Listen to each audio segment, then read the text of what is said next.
Crăciun.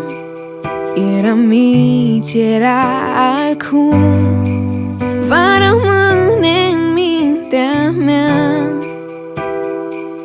Primiți cu Colinda. Hai să ne adunăm, împreună să mai stăm înghesuiți pe canapea.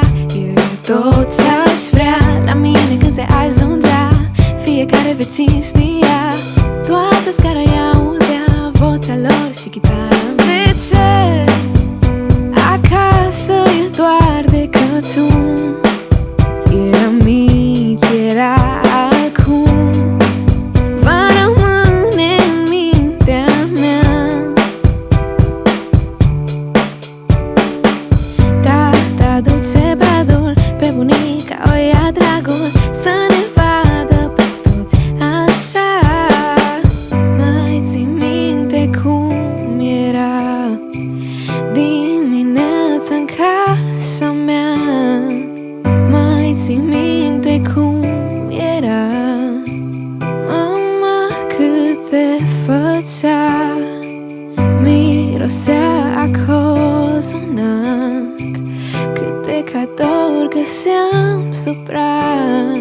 În fiecare an era la fel, aveam tot, era perfect. De ce? Acasă e doar de Crăciun. Eram mici, era acum, va rămâne în mintea mea. Hai să ne adunăm, împreună să mai stăm înghesuiți pe canapea. E tot ce-aș vrea la mine când se ajungea. Fiecare vecin știa, toată scara i-auzea vocea lor și chitara. De ce? Acasă e doar de Crăciun. Eram mici, era acum, va rămâne în mintea mea. Cum